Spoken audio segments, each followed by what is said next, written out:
y esta vez con su invitado, nuestro invitado José Briceño, también periodista, y que por supuesto vamos a aclarar un poco, a comentar un poco sobre lo que está pasando en el sur de Lima. ¿Cómo estamos? ¿Qué tal? Buenos días, Pepe. Hola, José, Eduardo, Rafael. muy buen día. También por intermedio tuyo a José Briceño, un gran periodista de investigación, a todo el equipo y a la audiencia de Radio del Sur, Primo Coco, un abrazo fraterno. Muy bien, muchas gracias. En un ratito más estaremos conversando también con una representante de SUTEP, porque no nos atendieron con el pedido que tú sabes, Rafael. Pero bueno, Perfecto, Eduardo. ¿qué tal, José? ¿Cómo estás? Buenos Primo, días. José, primo, ¿cómo estás? creo que tu Primo, micrófono, buenos días. ¿Me escuchan? sí, tu micrófono inalámbrico está botando un poquito de ruido. A ver, ¿me escuchan ahora? Exacto. Te escuchamos, pero hay un ruido, como digo. Ahí se ha metido un ruido que es de conexión más que nada. Ah, exacto. Ahora sí, Ahí mejor. está. Ahora sí. Ya, muy bien. Primo Excelente. Rafael, muy buenos Buen días. día. ¿Cómo están? Un gusto volver a contactarme con ustedes, volver a reencontrarme con ustedes y por tu intermedio, primo, con toda la legión que te sigue ahí en Rayo del Sur. Un fuerte y gran abrazo a ellos. Excelente. Rafael, ¿cómo estamos? ¿Cómo has visto el Mira, panorama? ¿Cómo ves el panorama actualmente político del país luego de todos estos temas que se han dado? sí, en principio, un nuevo TC que debe estar juramentando en los próximos días, 6 miembros bajo la presidencia del doctor Ferrero. Era necesaria una oxigenación en el Tribunal Constitucional. Por otro lado, el sobrino, uno de los sobrinos del presidente Castillo, ya con comparecencia simplemente, eso va a ser clave, ese seguimiento. Me preocupa mucho, estimado primo, que la policía, con toda su tecnología y todas esas cosas, no pueda ubicar a Bruno Pacheco, que está seguramente muy bien protegido, y otros implicados en varios casos, como el de Zarratea, como el caso Tarata, como el caso Villaverde y otros, porque hay varias ramificaciones. Por otro lado, muy preocupante que Vladimir Cerrón hable ya no solo de la vía pacífica, sino de la vía violenta, porque decir no pacífico no necesariamente es un dechado de rosas, es violencia. Entonces se van aislando más aquellos que quieren el pretexto de la Asamblea Constituyente, porque es un pretexto, lo que quieren es quedarse en el poder cuantos años sea menester para empobrecer el Perú, porque es la única lógica que le asiste al socialismo del siglo XXI o a cualquier versión comunista. Ahora, un tema que estamos viendo también y es crucial es la parte económica. ¿Cuánto daño le estamos haciendo o le están haciendo ellos al país, no? Mira, si bien hay una serie de indicadores muy concretos que describen ya la paralización de la inversión, el desempleo, el aumento de la informalidad y el subempleo, ya uno no puede comprar en varios distritos de Lima 5 panes por un sol. Hoy día puedes comprar 2 panes por un sol. Eso es gravísimo. Pero Sí. ¿qué sucede? En el mundo, el tema del petróleo, con un petróleo casi en promedio $100 el Un barril. segundo, un segundo, un eh, segundo. José, creo que tu audífono tiene algún tipo de cruce. Sí, hay un ruido ahí. Exacto.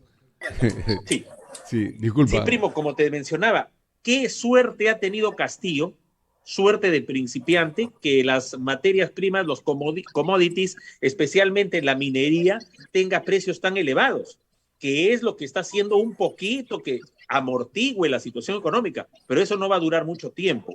Y la crisis aumenta cada vez peor y eso conlleva más violencia, más trata de personas, más drogas, quitar bases militares en el Brain, es dejar pues cada vez más a las mafias y a las firmas del narcotráfico crecer, decir que va a comprar la hoja de coca, que son más de 195 toneladas al año, pues es una fábula. Encima, un gobernador regional de Apurímac increpándole a Castillo la dejadez que tiene. Y molesto este gobernador regional, es lógico, por la mentira de Aníbal Torres de ir a verlo, pero no fue a la cita pactada. Es decir, vivimos un caos tremendo. Encima de eso, 2 señores ministros, Roberto Sánchez, a quien tuve, caramba, la oportunidad de conocer cuando estaba al lado de Jude Simo, y parecía más inteligente, a pesar de que es psicólogo y todo, pero defiende lo indefendible. Igualmente con el ministro Alejandro Salas de Cultura, no sé de dónde ha venido este señor, por ahí lo veo en unas fotos con Vizcarra y otras cosas, pero realmente está insultando la inteligencia de los peruanos al querer defender una tesis falsa, falaz, cuestionada, como la de la pareja Lilia Paredes, Pedro Castillo, y querer vernos la cara de tontos. No admito eso, me parece que ese señor es insulso, el señor Salas, y está faltando a la verdad y ofendiendo la inteligencia de casi 33 millones de peruanos. Con la disculpa a ustedes, a mí me parece un fanfarrón. Un Sí, fanfarrón que pues. está tratando, en cierta forma, de llenar palabras, estas palabras, ¿para qué? Para que la gente crea un poco de lo que él dice, ¿no? Pero en fin. Bueno, José, el tema del sur ha avanzado y sigue avanzando de una manera por demás preocupante. Hoy nos encontramos con un tema de Pampapacta y también de la gente de Santa Rosa de los Olleros. Y ayer también conversaba con un amigo y me decía que este es un tema de límites. Lo que pasa es que también cuando hay elecciones, muchas autoridades lo que hacen es jalar gente para que voten por ellos y ganar las elecciones de esa manera, o sea, los votos golondrinos, ¿correcto? En la zona, hay una zona de Pampapacta que está incluso dividida en dos instituciones o dos asociaciones. Este tema suele pasar por años. Este voto golondrino ha servido y sirve para muchas autoridades para quedarse. ¿Por qué sigue pasando esto y por qué no se paran?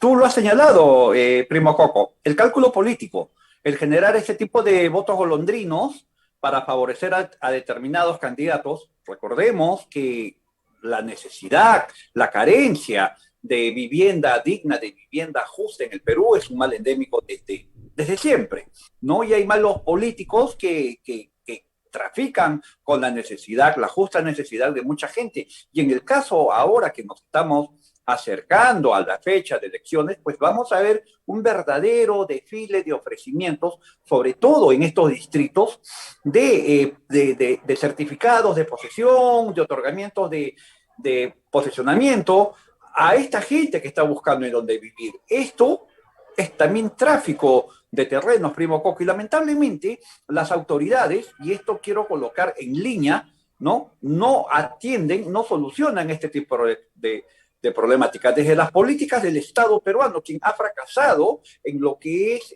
tema de vivienda para todos los peruanos, pasando por toda esta organización que se teje en torno a la protección a organizaciones dedicadas al tráfico de tierras, malos elementos del Poder Judicial, malos elementos del Ministerio Público, asimismo de COFOPRI, registros públicos, gobernación, municipalidad, policía también. Entonces, esto es un problema complejo, al punto de lo que mencionaste, primo Coco, vamos a asistir a un verdadero desfile, a un verdadero carnaval, viendo cómo autoridades municipales comienzan a autorizar la presencia de personas, ¿no?, en determinadas zonas. Y todo por el voto. Bueno, y hay un tema que, por ejemplo, permite esto, que en el caso, por ejemplo, de SUNAR, ya dejó de ser SUNAR, hoy es un centro de negociaciones, ya no es una garantía. O sea, una persona va con Ninguna. firmas falsificadas, de pronto se hace dueño de una propiedad, pasan al siguiente y al final de cuentas se quedan así. O sea, permiten este tipo de cosas. Además, hay notarios que también se prestan para esto. O sea, que van y aceptan y todo, ¿no? O sea, es como una especie de mafia bien organizada, ¿no? Sí, como mencioné, primo, Rafael, amigos, para que una mafia de terrenos, un grupo de traficantes, nos pueda quitar, permítanme también colocarme en esa dinámica, nos puedan quitar nuestras propiedades, ya seamos propietarios directos, ¿cómo se llama? Asociaciones agropecuarias, grupos de campesinos, ¿no? Comunidades, necesita del concierto y de la participación lineal, ordenada, sistémica de un montón de organizaciones, ¿no? De un montón de estamentos, ¿no? Los cuales son puestos al servicio de estos grupos de delincuentes por malos elementos que ahí trabajan. No solamente SUNAR, registros públicos, notarios. Rafael y yo, permíteme contar la anécdota, primo, conocemos el caso de la señora Rosana Hurtado Oliveros, cómo se le pretendió arrebatar una propiedad en Lima falsificándole un contrato en mala. Esto en una notaría en mala. A buen entendedor, pocas palabras. Entenderán a quién me estoy refiriendo, a qué notario me estoy refiriendo. ¿Y por qué, Falsificaron y un por qué no, contrato. y por qué el Colegio de Notarios del Perú no los pueden expulsar por este tipo de casos? Por ejemplo, yo Primo, les digo a ustedes, ¿dónde estuvo el Colegio de primo, Ingenieros? ¿Dónde estuvo el Colegio de Arquitectos con todo el tema de Odebrecht? O sea, ¿qué? ¿Ellos miraban nada más y firmaban las obras como si nada? O sea, ¿no sabían nada de la corrupción? primo, cuando asumí la investigación del caso de la señora Rosana Hurtado, de la cual participó también Rafael Romero, y le agradezco por dar batalla en defensa del justo derecho de esta peruana, de esta heroica peruana, personalmente me constituí al Colegio de Notarios del Callao, pues la notaría, el notario que trabaja en Mala, que estaba trabajando en Mala, orgánicamente pertenece al colegio en el Callao. Primo, nos tiraron la puerta en la cara, no nos atendieron, no quisieron enterarse del tema. Cursamos documentación explicando detalladamente cómo se había falsificado y cómo una pericia policial avalaba la defensa de la señora. Ese documento emitido en base a una pericia grafológica, grafotécnica, arrojó que la firma había sido falsificada de la señora. Aún así, el Colegio de Notarios no hizo nada. Y lo peor, primo, SUNAR validó ello. SUNAR amparó ello. Son parte de la organización, pues. Ese es el problema. Son parte de la organización. Hay que decirlo directamente, primo Coco. Amigos, malos elementos ponen al servicio de este grupo de mafiosos a entidades, a estamentos del Estado que deberían defendernos a nosotros de estos delincuentes. Gracias a Dios, esta señora dio batalla, estuvimos al pie de esa investigación conjuntamente con Rafael Romero y también desde el Diario Expreso, al cual agradezco por sumarse a esa lucha, y felizmente esta señora ya revirtió la ola. Otro caso, primo Coco, el caso de la señora Rosela Yupanqui en San Luis Cañete, una modesta madre de familia que está en posición de un terreno por más de 20, 25 años y de un momento a otro le llega una notificación sobre la apertura de un proceso de desalojo por precaria. ¿Quién se le había iniciado? Un todopoderoso empresario musical de Lima. ¿En qué basaba ello? En que se había ejecutado por parte de COFOPRI una visita, una constatación al predio, y había arrojado esa constatación que ese señor vivía ahí, y como repito, es un todopoderoso empresario musical limeño, propietario de una de las orquestas de salsa más importantes del Perú, la cual no tiene nada que ver en esto. ¿Cómo se llama ese Esta músico? familia, ¿Cómo se llama ese músico? ¿Se puede saber? la orquesta es Ey Camagüey, son los hermanos Menacho. ¿Hay Camacho, Rolando? Menacho, Menacho, sí. los hermanos Menacho. Perfecto, esta señora asume su defensa, sufrió el tirapuertas en la cara por parte en un primer momento de COFOPRI y del Ministerio Público. Se comprobó finalmente que esa visita de COFOPRI había sido fraguada y hoy COFOPRI pidió mediante un documento a la Fiscalía ser incluida como parte afectada por la falsificación de ese documento. Ahí se está amparando plenamente el derecho de Rosela Yupanqui a la propiedad al terreno que por ley y justicia le corresponde. Y quedó demostrado que estas personas falsificaron documentos. Hubo un último detalle para que veas cómo estos grupos manejan linealmente todos estos estamentos estatales que deberían defendernos a nosotros de estos abusos de poder. Hicieron un primer intento de desalojo. Para ese primer intento de desalojo, primo Coco, Rafael, amigos, San Luis de Cañete, movilizaron 25 policías y más de 10 matones traídos del Callao. En la comisaría de San Luis Cañete no hay 25 efectivos, hay menos. ¿De dónde movilizaron esos efectivos? ¿A qué Contrataron. comunidades dejaron sin protección? ¿Quién dio la orden? Y encima, con un agravante, tengo el video, cuando se intentó hacer ese desalojo, la cual la comunidad, gracias a Dios, defendió a la señora Rosala Yupanqui, sobrevoló la zona un helicóptero. ¿Tanto poder tiene esta gente? ¿Qué tal? Increíble el abuso, ¿no? Ahora, Rafael, este tipo de situaciones Sí. se dan porque no hay sanciones. Hay un elemento clave en esto, primo Coco, y desde tu programa hay que hacer la invocación porque el problema permanece. Cuando el 2012 desde Habla el Pueblo, José estaba en la dirigencia ya de la federación, logró conocer algunos elementos. ¿Y qué pasó?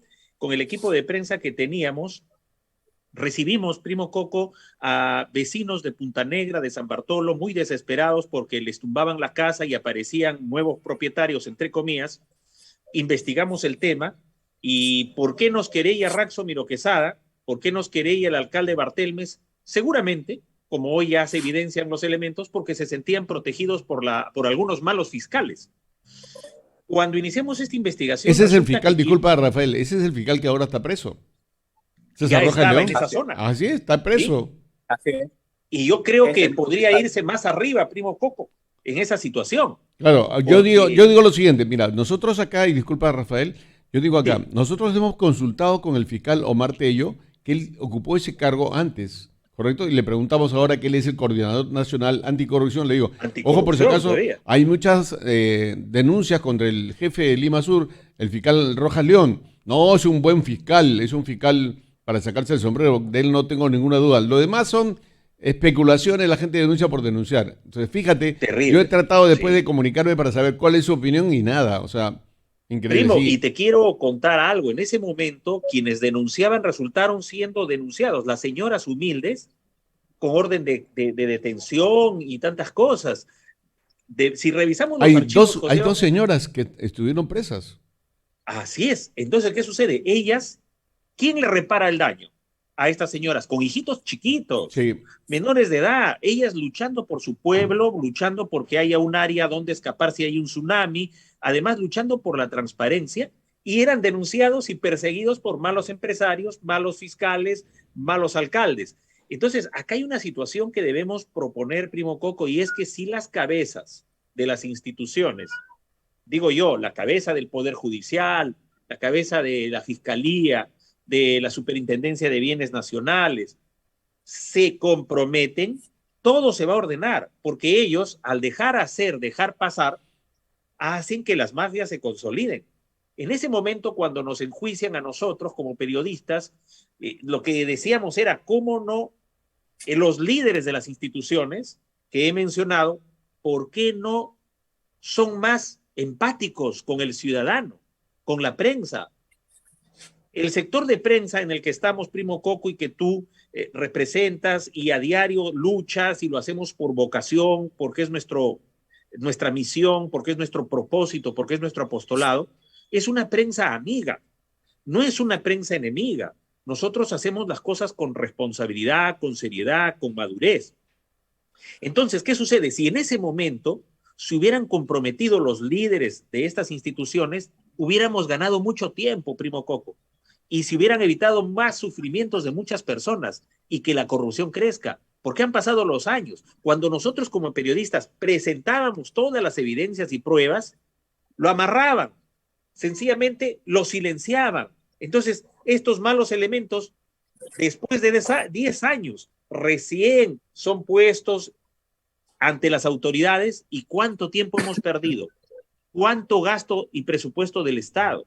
Porque estos funcionarios ganan bien y tienen todas las de la ley y el Estado invierte. Entonces yo propongo, primo Coco, desde tu programa, que las autoridades en este momento, al frente del Poder Judicial, de Bienes Nacionales, de la Fiscalía, de COFOPRI, que dicho sea de paso, y lo digo acá en calidad de primicia, primo Coco, he tratado de comunicarme con el señor Demetrio Rojas, que es un miembro de un tribunal de propiedad en COFOPRI, no me ha respondido. Le he mandado un correo cortés pidiéndole, por favor, señor funcionario, usted tiene muchos años en la administración pública, ha estado en la Municipalidad de Lima, ha estado con Roberto Sánchez de asesor, el ministro que defiende lo indefendible, y ahora está en COFOPRI. Y su mujer es de Chota, su suegro, aunque es conviviente con esta señora, es de Chota y ha sido asesor FAJ. FAJ es un código que tienen determinados asesores que no concursan, que es a dedo y que viene desde el gobierno de Vizcarra. Entonces, este señor ha sido asesor, ha estado al lado de Bruno Pacheco, han visto la transferencia cuando entró Jaico y ahora está en COFOPRI. Y es un hombre muy cercano a Pedro Castillo. Entonces, yo lo que quiero es decir a este funcionario cuál es la relación con Pedro Castillo, la relación con Chota, la relación de su familia, porque entonces el presidente lo que está haciendo es que muchos vinculados, aunque este señor es del sur, me parece de Apurima, Huancavelica, por ahí, Ayacucho, él es ayacuchano, pero su conviviente y su suegro, digamos, como suegro, porque son convivientes, son de Chota. Entonces ahora hay que tener un DNI de Chota para estar arriba en el gobierno, primo Coco. Así es. Ahora, hay un tema que, por ejemplo, les comento. Anila Ramos Talenas es una mujer, una dama, que estuvo con sus suegros trabajando en un colegio. Bueno, y este colegio, al final de cuentas, se abandonó, ¿correcto?, por un tema de seguridad. Lo tomó la Municipalidad de San Bartolo, pero los que eran los propietarios de esto era antes un club, tipo así, casino, una cosa así, ¿correcto? Entonces el asunto es que conforme el tiempo pasó, a ella le dieron las escrituras y dijeron, ¿sabes qué? Quédate con el terreno, nosotros nos vamos. Parece que tuvieron problemas judiciales, no con el terreno, sino desde el punto de vista personal. Y entonces se fueron y le dijeron, quédate con el terreno, todo muy bien, le dejaron los papeles y todo. Pero parece que la Municipalidad de San Bartolo o alguien se enteró y entraron a su casa y le sacaron todo. Incluso ese documento de la transferencia y todo, ¿no? La donación. Entonces el asunto es que esta señora ahora se está quedando en la calle y poco a poco la dejan en la calle porque mandan matones, la amenazan, o sea, no la dejan vivir tranquila. Y parece ser que esto es lo mismo o la misma gente que estuvo siempre con Jorge Bartelmes. Entonces las cosas siguen manejándose de mala forma, el abuso se sigue dando, hay gente que es pobre, no tienen cómo pagar abogados y va pasándola mal. Sí. Esto se ha generalizado ahora, Es grave. y es las muy grave. municipalidades, no sé, mira, como algo que denunciamos con José hace mucho tiempo, primo Coco, y contigo lo hemos hablado acá también, primo Coco, en tu medio, cómo se llevaban los autos al depósito y tú eras un negociado de alcaldes, de municipalidades, y saca recién el comercio un informe, después que esto lo hemos venido hablando hace mucho tiempo, y dice Miraflores, Surco y otros distritos prácticamente yendo contra el MTC, yendo contra la policía de tránsito y abusando. Entonces hay un abuso. Este abuso de las municipalidades se da en el tráfico de tierras y estos malos personajes, estos que rodean a esos malos alcaldes, después se hacen de las áreas importantes y claves de las gerencias en las municipalidades y comienzan a abusar, como el caso que mencionas, primo Coco, y si tienes a bien, intercambiemos documentación para que con José podamos poner más los reflectores sobre este tema de esta señora y cómo se entera la municipalidad, tiene información privilegiada sobre determinados predios, entonces saben por dónde ir, son verdaderas mafias. Son pirañas que están detrás de todo este tipo de situaciones. Exacto. Para justamente aprovecharse, ¿no? José, denunciar tienen una protección muy fuerte. Tienen una protección muy fuerte, por eso que operan de esa manera. Se sienten seguros. Se sienten seguros porque no lo van a intervenir policialmente. Y si los intervienen van a salir al toque, rápido. Están seguros porque saben que hay gente poderosa que los está, disculpen el término, amigo, chalequeando. Por eso que tienen ese atrevimiento. Por eso que hacen lo que hacen. Claro. Ahora, primo, entonces hay que ver, porque esta es una situación muy delicada y muchas familias pierden todo viviendo 20, 30 años, sea como posesionarios o como propietarios. No se les reconoce nada porque ya vemos un nombre de Pedro Castillo en Cofopri. Y le voy a enviar otro correo más para que me dé la entrevista a este señor Demetrio Rojas, que se la sabe de Kiko y Caco en la administración pública, porque toda la vida ha trabajado en la administración pública y pasan de un lugar a otro, y ahora está en el Tribunal de la Propiedad de Cofopri y ha sido asesor en Palacio de Pedro Castillo. Así es. Le voy a pedir un favor.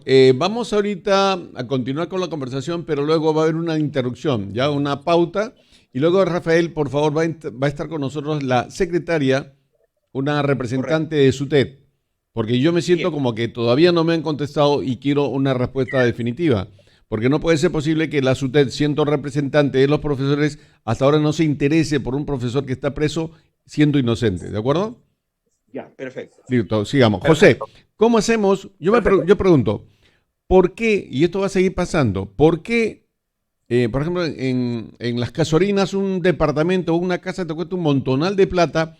Y hoy en el cerro que está acá, del Lomo de Corvina, son invasiones que la gente se ha metido e incluso el terreno no sirve mucho. O sea, es peligroso si se da un terremoto. Es peligroso. ¿Ok? Sí. Listo. Así. Yo me pregunto, ¿no crees tú desde el punto de vista humanitario y social, no crees que sería mejor que el Estado se preocupe por saber cuáles son sus terrenos abiertos, libres, y que haga una especie de venta abierta para la gente y luego, como en este caso, como es Alto y es un lugar privilegiado, lo vende y con ese dinero les pague sus casas a estas personas en vez de que las personas estén pobres, sin agua y sin luz? Un buen tema para el Estado, eso, primo Coco, un buen tema para la Superintendencia de Bienes Estatales. Por supuesto que el Estado peruano debió dar solución a esta gran demanda de vivienda echando mano de terrenos del propio Estado, los cuales se encuentran en situación de abandono.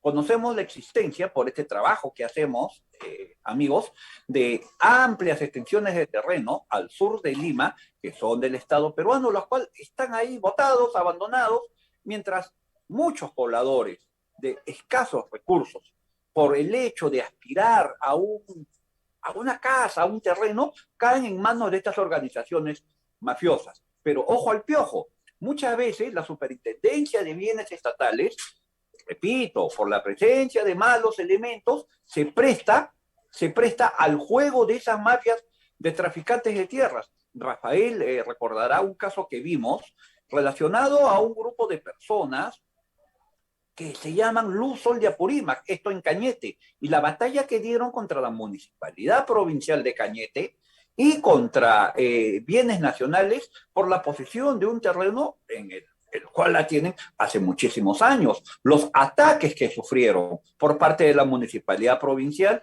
por parte de matones, con Rafael vimos un caso extremo, nos proporcionaron videos y los dimos a conocer en su momento cómo matones ingresaron a esa comunidad, incendiaron casas con gente adentro, comenzaron a disparar. Al día siguiente, primo Coco, se constituyó la policía para hacer el levantamiento de los casquillos, hacer las pericias que por ley se debe. Estos pobladores, estimados amigos, cuando fueron a la comisaría a pedir copia de todo ello, se dieron con la sorpresa de que no se había consignado el tema de los disparos. No se habían hecho disparos. No se había levantado ningún casquillo. Y ellos difundieron los videos en los que se escuchan los disparos de esos delincuentes tratando de botarlos de ese terreno justo esa noche. Ellos dieron la batalla y finalmente la superintendencia se vio obligada a amparar el derecho de ellos. Y en este momento, con todos los arreglos a ley, ya son posesionarios legítimamente establecidos, considerados. Ahora, volviendo al punto, Bienes Nacionales debe resolver ese tema de manera urgente. Claro. Primo Coco, que hay un hecho, mira, concatenando varias acciones sobre el sur, Hildebrand en sus 13 ha publicado algunas cosas sobre lo de Raxo Miro Quesada y le ha llegado una carta notarial a la revista de Hildebrand en sus 13 de una asociación. Y la asociación dice, oiga usted, señor Hildebrand, nos está difamando, nosotros pertenecemos a una asociación, solo le hemos comprado a Raxo Miro Quesada. Ahí está el problema, primo Coco. ¿Por qué? Porque cuando se hacen estas cosas con un alcalde y dicen, voy a comprarte este cerro, ¿ya? $1 el metro cuadrado. Te voy a comprar todo esto, de inmediato ya, ¿qué se hace? Vender, lotizar, vender a otro y pum, pum, escapa pues, ¿no? Oh. Entonces, ¿quién lo compra esto también? Debe saber y darse cuenta de que ya había denuncias en ese terreno. Es lo mismo, ¿qué está comprando? Es lo mismo que ha pasado con el tema de Odebrecht, ¿no? Igual. ¿No? O sea, lo mismo. El caso de Graña y Montero, que han agarrado, compra un... Ha cambiado de nombre. Exacto, cambia de nombre y lo pasa a nombre de otro, y sigue operando. Propietario, ¿no? El caso también de los y el peajes. Estado sigue dándole millones. El caso de los peajes también. Permítanme extrapolar esto de Odebrecht. Permítanme un minuto. Con Rafael vimos el tema de la investigación acerca del derrame de millones de soles y dólares que nos cuesta Petroperú. Esto a raíz del cambio de logotipo de la empresa hace ya un par de años, diciembre de hace 2 años, el multimillonario 6.000 millones de dólares, el cambio de logotipo de Petroperú. Con Rafael y la refinería. Sí, y de la refinería. Y ahí descubrimos, por información de adentro del mismo Petroperú, que para los trabajos en la refinería de Talara, han vuelto a contratar, volvieron a contratar a Graña Montero, Exacto. a OAS, a Camargo y Correa. Y eso con documentación oficial emitida por el propio Estado peruano. ¿De qué estamos hablando, primo Coco? Y que a mí, lucha contra la corrupción, como dijo el presidente, ¿no? El presidente dijo, ¿no? A mí no me van a encontrar nada. ¿Se acuerda de Susana Villarán, no? No pasó nada, Claro. lo volvieron a contratar. Ahora, como Rafael dice, y es muy cierto, por si acaso, lo que decimos, estimados amigos, es verificable. Un clic en internet y lo averiguan. Y hay una anécdota, José, Graña hay una Montero anécdota y sigue para- operando. para contarle, primo Coco. Cuando sacamos el tema, y hay más informaciones, investigaciones, obviamente, que se sacan, y el diario va publicando de acuerdo pues a su agenda también y al espacio. Entonces, cuando sacamos un artículo, José, ¿no? Comentando lo de refinería, una serie de contratos, cosas, por internet le envían a nuestro director, Antonio Ramírez, le envían una carta amenazadora desde Petroperú. Y Una diciendo que pseudocarta. se rectifiquen, y José conoce la historia porque amenazándonos y todo lo demás, y no se atrevieron a mandarlo por escrito, primo Coco. No se atrevieron. Respondimos. Cuenta eso, José. No se atrevieron. O sea, a ver, si yo siento que me han difamado, ¿no? Mínimo una carta notarial, mínimo primero una comunicación telefónica, luego una carta notarial, ¿no? Con todas las formalidades que exige la ley. Redacto la carta o recurro al servicio de un abogado particular o el de la notaría, me redactan el documento y se corre traslado a la persona o a la entidad que supuestamente yo, pues, ha vulnerado mis derechos, ¿no? Me ha difamado, en este caso, ¿no? Y ahí corre el trámite normal que todos conocemos. Pero Petroperú no hizo eso. Petroperú no mandó una carta simple, notarial, simplemente la mandó por correo electrónico. Yo voy a salir cuando el presidente se vaya, ¿se acuerdan? Un muy buen artículo llamado Petroperú de ida y vuelta, respondo. Y después los dejamos calladitos la boca. Tocar el tema. Los dejamos calladitos la boca, primo Coco. Porque cuando vemos, a ver, ya porque envíen su carta notarial por electrónicamente, y nosotros le respondimos a esa carta, ¿no, José? Y entonces quedaron sin piso. Muy bueno tu artículo, muy bueno tu artículo. Y a los pocos días, de ida y vuelta, respondo. Y a los pocos días cae el presidente de Petroperú. A los pocos días exacto. Ahora, mira, increíble. Nosotros estamos a un paso de Petroperú. Acá a la vuelta, a la espalda de la radio, hay unos tanques inmensos de Conchán, ¿no? Nosotros le hemos preguntado varias veces a esta empresa, ¿no? Que es peruana, le hemos preguntado varias veces cuáles son los seguros que tiene la compañía en caso, por ejemplo, explote uno. Porque si explota uno o hay un incendio, ¿cuál es el seguro que puede proteger a toda esta gente? ¿Correcto? Que están en los alrededores. ¿Ok? No hay hasta ahora una respuesta. ¿Cuál es el seguro internacional? Igual pasó con la gente de explosivos, ¿no? ¿Cuál es el seguro internacional que haya que proteja no solo a sus instalaciones, sino a todos en general, ¿no? A la comunidad que está otro tema que, por ejemplo, hay clave en el sur de Lima, y se los paso por si acaso para que a ver si uno de estos días conversamos uno de estos miércoles, jueves. Encantado. Para miércoles. Para hacer que hablar de lo siguiente. Ustedes saben que, por ejemplo, UNACEN, que es una mina, no paga canon minero.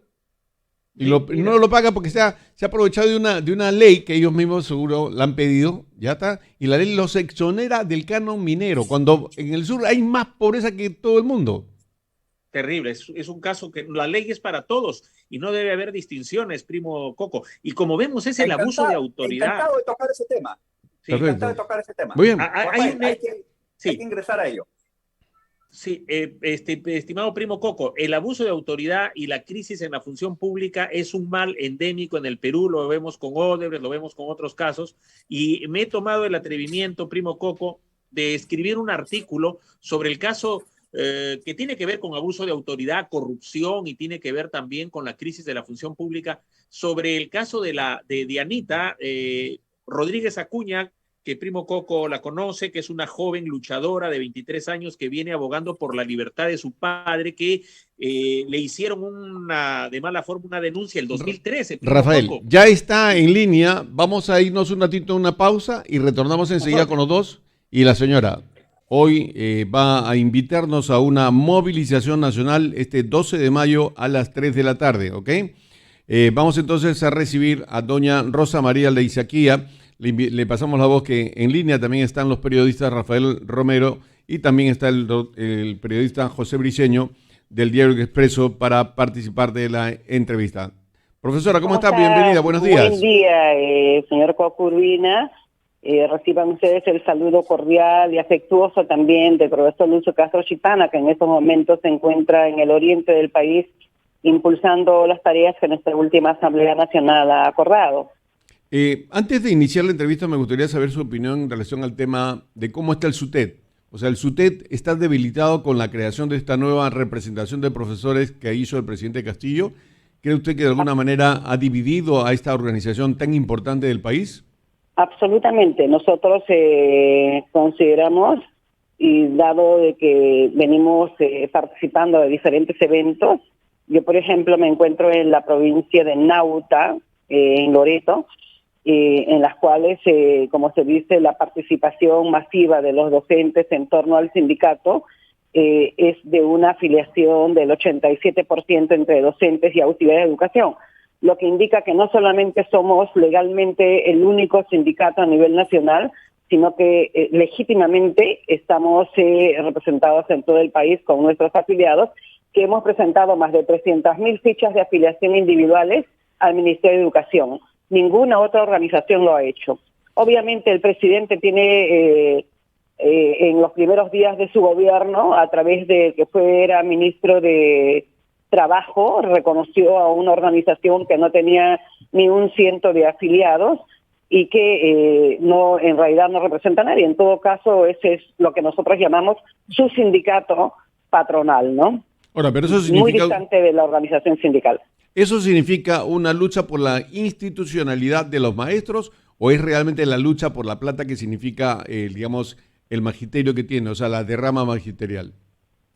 La derrama magisterial es una institución impulsada no solamente por el SUTEP, sino por el FIDES, y que no todo el Magisterio Nacional y autoridades de educación tenemos nuestro dinero ahí. Es una institución que ha sido reconocida a nivel nacional y internacional también, que tiene la supervisión de la Superintendencia de Banca y Seguros y de otros organismos también. El Ministerio de Educación, cuyos representantes son del presidente Castillo, también tienen una silla en el directorio de derrama magisterial y el Consejo de Vigilancia. Si ellos hubieran encontrado o detectado algún hecho doloso de malversación, ya lo hubieran denunciado. Pero no existe esta situación. En todo caso, es una situación que ellos quisieran tener, pero que al final somos nosotros los aportantes los que tenemos que decidir sobre una institución que es de carácter privado, ¿no? Acá no hay plata del Estado, es plata del Magisterio Nacional que estamos asociados a ella, ¿no? Así es, y que voluntariamente lo hemos hecho. Nadie nos obligó. Así es. Ahora, profesora, ¿cree usted que... hay una pregunta que queremos hacerle el grupo acá de periodistas. Hay un profesor que está preso siendo inocente. Le pedimos hace unos días a un representante del SUTEP que por favor vieran la posibilidad de ver el caso de este profesor. ¿Puedo comunicarle, por favor, le voy a comunicar con el periodista Rafael Romero y José Briceño del Diario Expreso, interesados en este tema de este profesor, repito, preso siendo inocente, ¿de acuerdo? Le presento a Rafael Romero primero. Sí, un gran abrazo y saludo para la profesora Rosa María Leizaquia. A través suyo también hago extensivo un saludo al profesor Lucio Castro Chipana, secretario general del SUTEP, quien tuvo la gentileza, el honor de tocar este tema. Yo lo hice ver también en el Diario Expreso. Estimada profesora Rosa María, se trata del profesor Wilke Ferreol Rodríguez Espinosa. Él fue denunciado por 3 madres de familia. Después se ha venido descubriendo una serie de cosas. Esto ocurrió en agosto del 2013 en Huacaybamba, en Huánuco, por supuestos tocamientos indebidos. Pero cuando se ha hecho toda la investigación, cuando se ha recurrido pues a una serie de elementos, los mismos profesores dicen esto es prácticamente imposible que el profesor Wilke, siendo ejemplar para entonces, profesora Rosa María, el profesor Wilke Ferreol tenía 23 años de servicio. Hoy habría pasado los 30 años de servicio. Se le denuncia porque era recto. Una señora que había denunciado antes por lo mismo a una persona X de una municipalidad, sometiendo a la hijita a este tipo de cosas. Habría problemas psicológicos quizá. cuando los profesores en conjunto han dicho esto es imposible. El director ha dicho, caramba, que nunca ha habido ninguna queja contra el profesor Wilke Ferreol. De 27 alumnos, solo 3 denuncian. Una de ellas incluso se ha retractado porque ya mayorcita dice, a mí me dijeron que diga tal cosa, pero la fiscalía incluso le pidió 20,000 soles al profesor para archivar el caso. Malos fiscales. O sea, se le vino la noche al profesor, no acostumbrado a estas cosas, él no ve a su familia, a su esposa, a sus hijos, a sus nietos, se ha enterado que ya tiene nietos, porque la fiscalía, uno de los fiscales, que entonces era defensor público, le dijo, tienes que darle a tal fiscal que ahora ha sido destituido de la Junta Nacional de Justicia el año pasado, 20,000 soles para tu caso, para archivarlo. O sea, no pusieron a las niñas en cámara Gesell, le hicieron firmar actas a las madres de familia que no estuvieron presentes ahí, le hicieron firma acá, para denunciarlo al pobre profesor, todo promovido por una mala madre de familia, por sabe Dios qué cuestiones. Además, su hijita no hacía las tareas, como si fuera una venganza. Este caso, profesora Rosa María, es el que es de justicia, de derechos humanos, de asistencia, porque es un profesor, es un colega. ¿Cómo podría verse esto desde el SUTE, profesora Rosa María? Mire, en primer lugar, Rafael, nosotros como organización sindical rechazamos cualquier tipo de agresión contra nuestras niñas y contra nuestros niños. Sin embargo, es cierto, pues también hay casos en los cuales los docentes, las docentes auxiliares de educación se ven inmersos en denuncias de este tipo, ¿no? Hace poco, nada más, un trabajador administrativo de una institución de Coyique, de la UGEL 04, fue acusado por una madre de familia de violación a una niña de un niño en el interior de la institución. Tiene prisión preventiva por 9 meses. Sin embargo, las investigaciones señalan, porque todos los que conocemos de estos temas de denuncias, qué sé yo, sabemos que hay un proceso para detectar los tocamientos indebidos, para detectar las violaciones, etcétera, ¿no? No solamente es la cámara Gesell, sino también hay otros procedimientos que le hacen al niño o la niña, pero también al presunto violador o acosador, ¿no? En ese sentido, por ejemplo, en el caso de Coyique Comas, del Jean Paul Barrios, que fue denunciado por violación, resulta que está con prisión preventiva. Y el mismo Poder Judicial, la Fiscalía, no ha tenido todos los procedimientos a la mano para determinar, ¿no?, que el joven haya cometido tal semejante acto. Sin embargo, sí hay denuncias en la casa del niño de que vive con un entorno de ese tipo, un entorno en las cuales otro familiar ya ha sido víctima de abuso. Por lo tanto, mientras hay un preso con prisión preventiva, el niño está expuesto a volver a pasar por la misma situación en un entorno familiar de agresores. Nosotros nos solidarizamos con Wilke Ferreol de Huacaibamba, porque como usted lo señala, desde el 2013 está en esta situación, y mucho más aún cuando en el proceso han habido madres de familia que se han retractado y los mismos estudiantes, ¿no?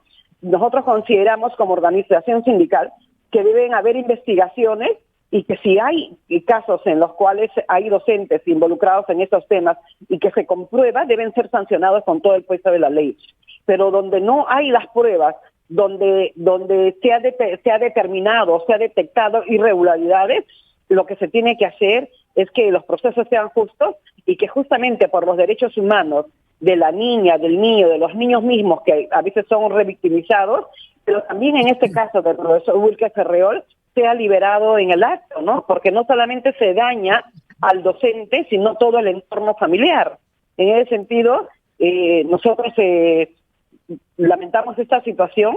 Sin embargo, seguramente va a ser tocado también en esta entrevista que vamos a tener el día jueves en el Ministerio de Educación, para que puedan intervenir. Ahí está el ministro de Educación, que es de Huánuco, y que seguramente también tiene información al respecto, ¿no? Porque él es procedente de ahí.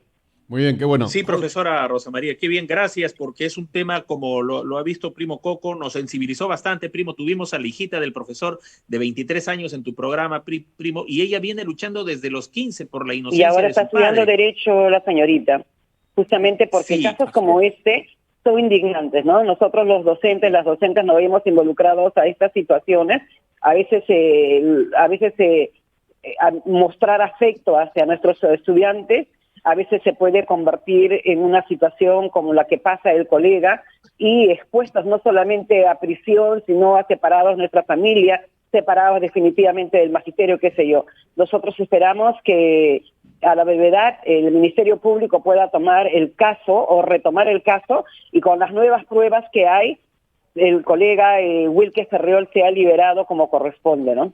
Qué bueno, qué bueno. José Briceño, también del Diario Expreso.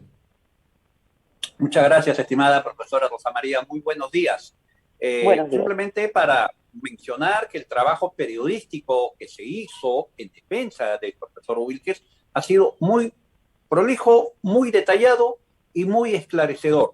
Hay demasiados vacíos y demasiadas dudas en cuanto a la acusación que hizo el Ministerio Público.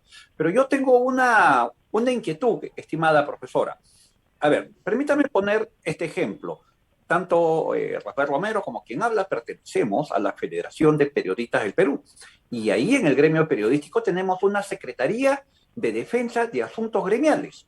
Supongo que dentro del SUTEC también debe haber un símil, ¿no? Un estamento que se dedica a defender a los asociados a este sindicato. Desde esa instancia, desde esa oficina, llamemos así, de defensa gremial del sindicato, ¿qué se ha hecho por el profesor Wilkes o qué se puede hacer a partir de ahora en defensa de este profesor injustamente acusado? Mire, señor periodista, nosotros como organización sindical hemos recibido la información a raíz de la entrevista que tuviera el profesor Lucio hace poco con respecto a, entre otros temas, al caso del colega Wilkes Ferriol. Eso ha pasado, como usted lo señala, nosotros tenemos la Secretaría de Defensa y también tenemos abogados en Huánuco. Obviamente necesitamos también la información directa de la hija, con la cual hemos tratado de comunicarnos, pero no ha sido posible. Sin embargo, es público el teléfono del profesor Lucio Castro, que es conocido, sino llegar al local sindical en Huánuco, en las cuales está el profesor Armando Matos, secretario general, y también ahí hay una Secretaría de Defensa, o si no directamente con el Comité Ejecutivo Nacional. Obviamente, como decíamos, es un tema que vamos a tocar con la oficina de diálogo del día jueves, que tenemos una entrevista pactada en el marco de esta movilización. Rosa María, ¿podemos hablar con usted el día viernes, al día siguiente, o es mucho? Sí, yo creo que sí. Ya, le llamamos el día viernes en la mañana, por favor, para ver si hay una buena noticia para esta familia y especialmente para los profesores que están atentos a esta situación. Ahora, con el permiso de Rafael y de José, hablemos ahora de la movilización nacional para este 12 de mayo, 3 de la tarde, por favor. Así es. Nosotros, como Comité Ejecutivo Nacional, tenemos una jornada nacional de lucha que estamos impulsando en todas las regiones del país. En algunos lugares esa jornada nacional de lucha es con plantones, en otras son con vigilias. En el caso de Lima es una movilización nacional que nos dirigimos hacia el Ministerio de Educación, puesto que nuestro querido profesor Rosendo, ministro de Educación, y Pedro Castillo, que también son maestros, resulta que no escuchan al pueblo, que no escuchan al Magisterio Nacional. Tenemos una plataforma que debe resolver el Ministerio de Educación y una de ellas es la negociación colectiva. Negociación colectiva que hasta ahora no se dignan a aperturar y se supone que nosotros somos parte de los trabajadores, somos parte de ese pueblo que lo eligió y que lamentablemente cada día nos vemos desengañados. Esta es una movilización nacional, no es un paro, no perjudicamos nuestras clases con nuestros alumnos, pues que nuestra movilización es en el turno alterno. En ese sentido, nuestra concentración es a las 2 de la tarde, en el caso de Lima, en la Avenida Canadá, con Javier Prado, y en las regiones del país, en lugares que los comités ejecutivos regionales han señalado. Esta, repito, es una movilización nacional que exige, entre otras cosas, el incremento de los sueldos y salarios, por ejemplo, de los auxiliares de educación, que reciben una remuneración mensual de 1.200 soles, que no alcanza la verdad para nada. son colegas auxiliares de educación, muchos de ellos con maestría, más del 90% con títulos pedagógicos, pero que reciben esa remuneración de 1.200 soles, que es lo que gana un congresista en un día. Por eso es que nosotros le reclamamos a Pedro Castillo dónde quedó la palabra que decía sueldo de maestro para congresistas o sueldo de maestro para presidente. Nosotros quisiéramos que gane lo que gane un auxiliar o lo que gana un docente, para que vea cómo ni siquiera se sobrevive. Uno anda rascando las ollas para poder sobrevivir hacia el mes, y eso es si llegamos con eso, ¿no? En ese sentido, nosotros convocamos a nuestros queridos auxiliares de educación, a los docentes del país, a sumarse a la movilización que en cada región ya se está convocando y se está señalando los puntos de concentración. Qué bueno, Rosa María, esperamos que tengan éxitos. Y me gustaría que por favor ahorita me grabes, o en todo caso invites a la gente que está en la sintonía para pasar este spot aquí en la radio constantemente hasta el día mismo, hasta el momento mismo de la marcha. ¿Está bien? Hacemos un llamado, queridos colegas docentes, auxiliares de educación, colegas cesantes y jubilados, a esta gran jornada nacional que en el caso de Lima es una movilización a las 2 de la tarde en Canadá con Javier Prado, a fin de dirigirnos al Ministerio de Educación, a que el Ministro de Educación, a que la Dirección Técnica de Normas, a que la Oficina de Diálogo escuchen al Magisterio Nacional de las necesidades que tenemos de la negociación colectiva. Un gobierno que se presta de escuchar a los trabajadores y que por un lado dice una cosa y por otro lado dice otra, debe mantener su palabra. La palabra de maestro está siendo muy mellada con autoridades que hacen caso omiso a los trabajadores. En ese sentido, nuestro reiterado llamado a sumarse a las movilizaciones a nivel nacional en los puntos de concentración que nuestra estructura sindical está convocando. Muchísimas gracias a todas y a todos. Rosa María, es la Avenida Canadá con Arriola. Perdón, sí, ahí es. Sí, Avenida Canadá con Arriola. Sí, preconcentración ahí. Punto de concentración, muy bien. Ahora, Rosa María, ¿te parecería bien la próxima semana si de repente podemos tener también una otra entrevista y hablar un poco sobre las UGELes y el abuso que hay contra los profesores en esas instituciones o sedes? Sí, no hay problema. Estamos aquí listos al llamado y a hacer conocer también lo que nosotros tenemos, la información de algunas UGELes de abuso de autoridad, de actos de corrupción. Estamos acá en Loreto Nauta, por ejemplo, en las cuales faltan maestros, en muchos lugares faltan auxiliares de educación, faltan docentes, los alumnos están, lo que falta es docente, y ya estamos en el mes de mayo. Y Rosa María, algo importante, ¿en cuántos lugares no hay profesores pero la planilla se pasa? Y las UGELes tienen mucho que ver en esto. Así es, ¿no? Tiene muchísimo que ver eso. Rosa María, buena estadía, buena marcha y nada, un abrazo grande para ti y gracias por colaborar con nosotros. Muchas gracias, Coco, estamos en comunicación. Un abrazo. Rosa María Leizaquía, representante nada menos que el SUTEP del día de hoy aquí en Radio Sur. Y yo en estos momentos, ese tipo de sentimiento, una especie de, no sé, como que la sangre de alguna manera cambia su velocidad dentro del cuerpo cuando de pronto te enteras, porque a la hora de hablar con Rosa María, representante del SUTEP, y habla del caso del profesor, realmente y con nombre y todo, significa que sí lo han tomado en cuenta, o sea, sí lo tienen, y sientes como que, o sea, yo he sentido como que, como si fuera un gol, ¿no? No, es que es justicia, y Dios ilumine a Lucio Castro, a la profesora Rosa María, y la gestión que haces tú a través del medio, porque sentimos, es cierto, es como que sientes un gozo espiritual. Como que está llegando a la meta, ¿no? Como que está llegando a la satisfacción, meta, ¿no? Sí. Una satisfacción moral, ética, espiritual. Qué bueno, muy bien. Listo, gracias por estar con nosotros. Hasta la próxima semana. Gracias, abrazo para ustedes. Primo, nos vamos.